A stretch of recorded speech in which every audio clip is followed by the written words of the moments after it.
കഴിഞ്ഞ ഏതാനും നാളുകളായി കേരള സാധാരണ ജനസമൂഹത്തിൽ ഒട്ടേറെ ആശങ്ക ജനിപ്പിച്ചതും ഭീതി ഉയർത്തിയതും സോഷ്യൽ മീഡിയ ഉൾപ്പെടെയുള്ള പൊതുമാധ്യമങ്ങൾ ഏറ്റവും അധികം ചർച്ച ചെയ്തതും എന്നാൽ നാളിതുവരെ യാതൊരുവിധ പരിഹാരവും ഉണ്ടാകാത്തതുമായ ഒരു സാമൂഹ്യ പ്രശ്നമാണ് ജനവാസ കേന്ദ്രങ്ങളിൽ കാട്ടുമൃഗങ്ങൾ നടത്തുന്ന അധിനിവേശവും അവ സൃഷ്ടിക്കുന്ന വിളനാശവും സർവോപരി ജീവഹാനികളും. കത്തോലിക്ക കോൺഗ്രസ് ഈ പ്രതിഷേധ സമരം നടത്തുവാൻ ഈ കഴിഞ്ഞ തിങ്കളാഴ്ച ആലോചന നടത്തുന്നതിനിടയിലാണ് ഇടുക്കി ജില്ലയിൽ തന്നെ പെരുവന്താനത്ത് ഒരു സാധു സ്ത്രീ കൂലിപ്പണി കഴിഞ്ഞ് തിരിച്ച് അവരുടെ പുരയിലേക്ക് പോകുന്നത് വഴി കാട്ടാനയുടെ ചവിട്ടേറ്റ് കൊല്ലപ്പെട്ടത്. ചൊവ്വാഴ്ച അതാ വീണ്ടും വാർത്ത വരുന്നു. കേരളത്തിന്റെ വിവിധ ഭാഗങ്ങളിലായിട്ട് 2 വിലപ്പെട്ട ജീവനുകൾ കാട്ടാനയുടെ ആക്രമണത്താൽ നഷ്ടപ്പെട്ടിരിക്കുന്നു എന്ന്. ഇന്ന് വീണ്ടും വാർത്ത വരുന്നു, ഒരു വിലപ്പെട്ട ജീവൻ കൂടി കാട്ടാനയുടെ ആക്രമണത്താൽ പൊലിഞ്ഞിരിക്കുകയാണ്.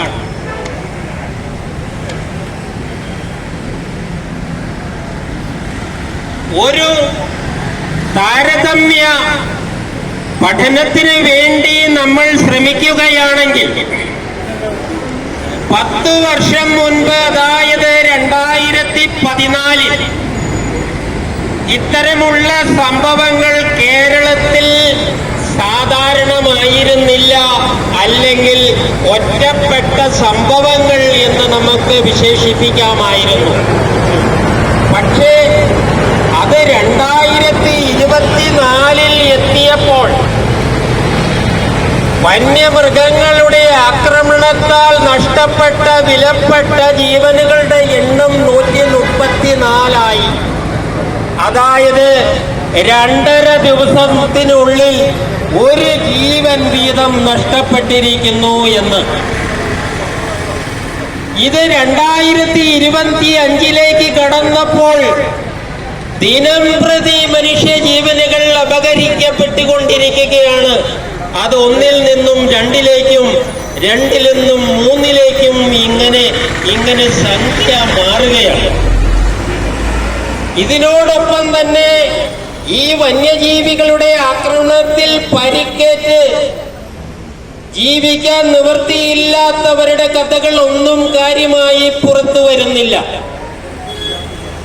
ഈ കഴിഞ്ഞ ദിവസം എൻ്റെ ഒരു സുഹൃത്ത് കണ്ണൂരിൽ നിന്നും ഫോൺ ചെയ്യുകയുണ്ടായി. മാധ്യമ പ്രവർത്തകരാണ്, മലയാള മനോരമയിലാണ് ജോലി ചെയ്യുന്നത്. ബന്ധുവീട്ടിൽ ഒരു പരിപാടിക്ക് പോയപ്പോൾ പുറത്തിറങ്ങി നിന്നത്രേ. അപ്പോൾ ഒരു കാട്ടുകുരങ്ങ് അദ്ദേഹത്തിന്റെ മേൽ ചാടി വീഴുകയും മൂക്ക് കടിച്ചു പറിക്കുകയും ചെയ്തു. ഗുരുതരമായ പരിക്കേറ്റ ദേഹം ഇപ്പോൾ ആശുപത്രിയിലാണ്. പ്ലാസ്റ്റിക് സർജറി ചെയ്യണം, അല്ലെങ്കിൽ മൂക്ക് പഴയപടിയാകില്ല. ആളുകൾ മുറിമൂക്കൻ എന്ന് വിളിക്കും. അത് ഒഴിവാക്കാൻ ലക്ഷങ്ങൾ മുടക്കി പ്ലാസ്റ്റിക് സർജറി നടത്തുവാൻ ഒരുങ്ങുകയാണ്. വന്യജീവി ആക്രമണങ്ങളുടെ ഫലത്തിൽ വന്നിരിക്കുന്ന കൃഷിനാശത്തെക്കുറിച്ച് നമുക്ക് ഒരു കണക്കും ലഭ്യമല്ല. ഇത് വർദ്ധിച്ചുകൊണ്ടിരിക്കുകയാണ്. ഇന്നലെ ന്യൂസ് കേൾക്കാൻ ടെലിവിഷൻ തുറന്നപ്പോൾ അതിവിചിത്രമായ ഒരു വാർത്തയാണ് കേൾക്കുന്നത്. ആവർത്തിക്കുന്ന വന്യജീവി ആക്രമണങ്ങളുടെ കാരണം എന്താണെന്ന് അധികാരികൾക്ക് അറിയില്ലത്രേ. അതുകൊണ്ട് IFSകാരും IPSകാരും മന്ത്രിയും തന്ത്രിയും എല്ലാവരും കൂടി ഇപ്പോൾ സെക്രട്ടേറിയറ്റിൽ ആലോചനാ യോഗം ആരംഭിച്ചിരിക്കുകയാണ്. ഇതിന്റെ കാരണം അന്വേഷിക്കാൻ. കാരണം എന്തെന്ന് ഇവർക്ക് ഇതുവരെ തിരിഞ്ഞിട്ടില്ല. എത്ര വിചിത്രമാണ് എന്ന് നിങ്ങൾ ഒന്ന് ചിന്തിക്കൂ.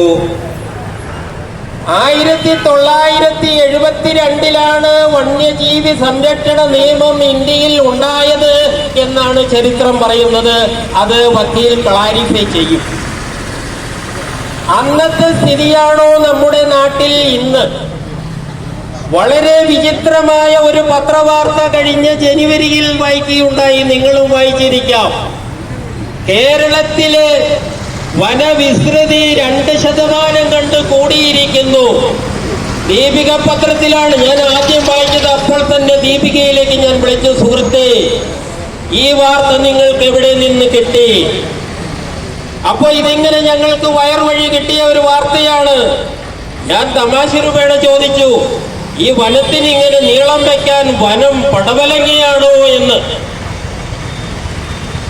വെറുതെയുള്ള കള്ളക്കണക്കുകളാണ്. ഇപ്പോൾ ഏതാണ്ട് കേരളത്തിന്റെ ആകെ വിസ്തൃതിയുടെ 30% വനത്തിന്റെ വിസ്തൃതി എത്തി നിൽക്കുന്നു എന്ന് സർക്കാർ കണക്ക് പറയുന്നു. ഈ കണക്ക് പറയുമ്പോഴും മതികെട്ടാൻ മലയിലും ചക്രമുടിയിലും മൂന്നാറിലും പശ്ചിമഘട്ടം ആമ്പിള്ളേർ ഇപ്പോഴും കയ്യേറിക്കൊണ്ടിരിക്കുകയാണ്. റിസോർട്ടുകൾ കൊണ്ടുകൊണ്ടിരിക്കുകയാണ്. രമ്യഹർമ്മ്യങ്ങൾ കൊണ്ടുകൊണ്ടിരിക്കുകയാണ്. പിന്നെ എങ്ങനെയാണ് വനത്തിന്റെ വിസ്തൃതി കൂടുക? ഇതൊരു മാജിക്കാണ്. കഴിഞ്ഞ കമ്മിറ്റി മീറ്റിംഗിൽ ഞാനത് പറയുകയുണ്ടായി.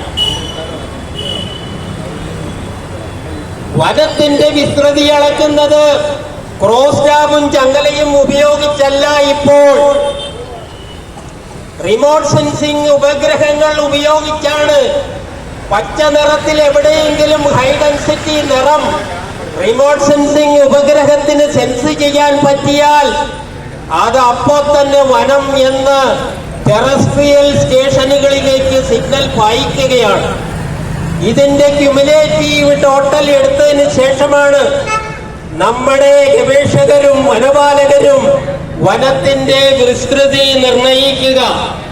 ആമ്പിള്ളേർ വെച്ച് പിടിപ്പിച്ച നല്ല റബ്ബർ തോട്ടങ്ങളും ഇവിടെ കാനത്ത് പറമ്പിലച്ഛനും AKCCയുടെ സന്നദ്ധ പ്രവർത്തകരും വെച്ചുപിടിപ്പിച്ച ഗ്രീൻ വാലി അഗ്രോ ഫാമൊക്കെ ഇപ്പോൾ വനത്തിന്റെ പട്ടികയിലാണ് കിടക്കുന്നത് എന്ന കാര്യത്തിൽ യാതൊരുവിധ സംശയവുമില്ല.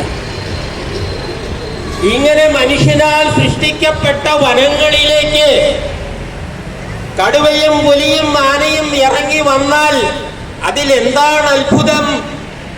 അതിനെ വനത്തിൽ കിടക്കാൻ അനുവദിക്കുന്നില്ല. 1972 വനനിയമം പ്രഘോഷിക്കുമ്പോൾ അന്ന് ഉണ്ടായിരുന്ന മൃഗങ്ങളുടെ എണ്ണമാണോ ഇന്ന്?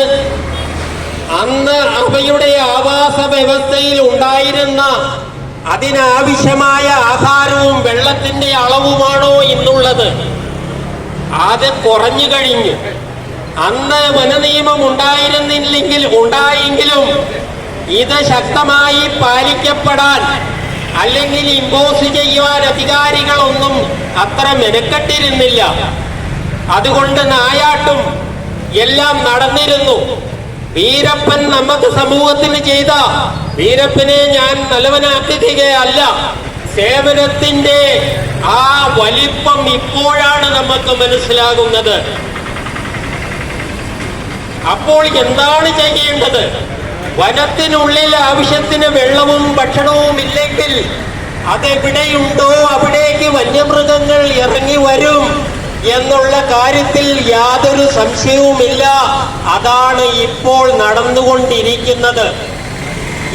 ഇതുവരെ നമ്മുടെ അധികാരികൾക്കും സർക്കാരിനും അറിയാൻ പാടില്ലാഞ്ഞിട്ടാണ് ഇന്ന് ഉന്നതതല യോഗം തിരുവനന്തപുരത്ത് ആരംഭിച്ചിരിക്കുന്നത് ചിന്തകൾ തുടങ്ങിക്കഴിഞ്ഞു. ഫലം എന്നുണ്ടാകും എന്ന് നമുക്ക് കാത്തിരിക്കാം. ഇവിടെ കത്തോലിക്ക കോൺഗ്രസ് ആവശ്യപ്പെടുന്നത് ഒരേ ഒരു കാര്യമേ ഉള്ളൂ. വരൂ പർട്ടിക്കുലർ വനപ്രദേശത്ത് ഒരു പ്രത്യേക ഇനം ജീവികൾക്കുള്ള വന്യജീവികൾക്കുള്ള ആഹാരത്തിന്റെ ലഭ്യത ആദ്യം തിട്ടപ്പെടുത്തുക. അതിന് ഇന്ന് സാങ്കേതിക വിദ്യയുണ്ട്. ആ ആഹാരത്തിന് ആനുപാതികമായി വന്യമൃഗങ്ങളുടെ എണ്ണം നിയന്ത്രിക്കുക. ഇതാണ് കത്തോലിക്ക കോൺഗ്രസ് ആവശ്യപ്പെടുന്നത്. അതിന് ആവശ്യമുള്ള നിയമം നിർമ്മാണം നടത്തുക. 2, സാങ്കേതിക വിദ്യകൾ ഉപയോഗിച്ച് മൃഗങ്ങളുടെ ആക്ടിവിറ്റി കണ്ടെത്തുകയും സമയാസമയങ്ങളിൽ വനപ്രദേശത്ത് താമസിക്കുന്ന ആളുകൾക്ക് അലേർട്ട് സൈറൺ വഴിയും മൊബൈലിന്റെ അലേർട്ട് വഴിയും കൊടുക്കാനുള്ള സംവിധാനം ഗവൺമെന്റ് ഉണ്ടാക്കും. ഇത് ആണ് കത്തോലിക്ക കോൺഗ്രസ് ആവശ്യപ്പെടുന്നത്. ഈ ആവശ്യം ഉന്നയിച്ചുകൊണ്ടുള്ള ഒരു നിവേദനം കത്തോലിക്ക കോൺഗ്രസ് മുഖ്യമന്ത്രിക്കും വനമന്ത്രിക്കും അധികാരികൾക്കും കൊടുക്കാൻ തീരുമാനിച്ചിരിക്കുകയാണ്. അതിന് മുന്നോടിയാണ് നമ്മൾ ഈ ധർണയും ഈ പ്രകടനവും ഇവിടെ നടത്തിയിരിക്കുന്നത്. ഇവിടെ എന്നിൽ നിക്ഷിപ്തമായ ചുമതല ഈ സായാഹ്ന ധർണയിൽ പങ്കെടുക്കുന്ന വിശിഷ്ട അതിഥികളെ സ്വാഗതം ചെയ്യുക എന്നുള്ളതാണ്. ഒന്ന്, നമ്മുടെ വികാരിയച്ഛനാണ്. എല്ലാ സാമൂഹ്യ പ്രശ്നങ്ങളിലും സജീവമായി ഇടപെടുകയും പള്ളിയിൽ പ്രവർത്തിക്കുന്ന എല്ലാ സംഘടനകളോടൊത്ത് പ്രവർത്തിക്കുകയും സജീവമായി പ്രവർത്തിക്കുകയും ചെയ്യുന്ന വികാരി അച്ഛനെ ഞാൻ സ്നേഹപൂർവം ഈ യോഗത്തിൽ സ്വാഗതം ചെയ്യുന്നു. 2, DFCയുടെ കോതമംഗലം രൂപത ഡയറക്ടർ ജോസ് കിഴക്കേൽ അച്ഛനാണ്. മുതലക്കോടത്ത് എന്തു പരിപാടി നടത്തിയാലും അച്ഛനെ ക്ഷണിച്ചാൽ അച്ഛൻ്റെ പ്രോഗ്രാം ക്രമീകരിച്ചുകൊണ്ട് തന്നെ അതിന് സമയമുണ്ടാക്കി ഇവിടെ എത്തിച്ചേരും. അച്ഛനെ ഞാൻ സ്നേഹപൂർവം സ്വാഗതം ചെയ്യുകയും. അടുത്തത് കത്തോലിക്ക കോൺഗ്രസിന്റെ രൂപതാ സെക്രട്ടറിയാണ് KM മത്തച്ചൻ. വളരെ സജീവമായി സമുദായത്തിന് വേണ്ടി അദ്ദേഹം പ്രവർത്തിച്ചുകൊണ്ടിരിക്കുകയാണ്. അദ്ദേഹത്തെ ഈ യോഗത്തിലേക്ക് സ്നേഹപൂർവ്വം സ്വാഗതം. അടുത്തത് കിസാൻ സർവീസ് സൊസൈറ്റിയുടെ വർക്കിംഗ് പ്രസിഡന്റ് അഡ്വക്കേറ്റ് VS കവിതയാണ്.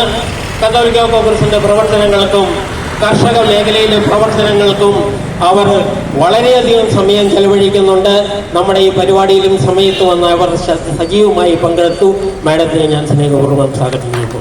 പരിപാടിയിൽ പങ്കെടുക്കുന്ന കൊച്ചച്ചന്മാർ, സിസ്റ്റേഴ്സ്, കത്തോലിക്ക കോൺഗ്രസിന്റെ പ്രവർത്തകര്, കൈക്കാരന്മാര്, മുൻ കൈക്കാരന്മാർ, സംഘടനയുടെ നേതാക്കൾ എല്ലാവരെയും ഞാൻ സ്നേഹപൂർവ്വം സ്വാഗതം ചെയ്തുകൊണ്ട് നിർത്തുന്നു. നന്ദി, നമസ്കാരം.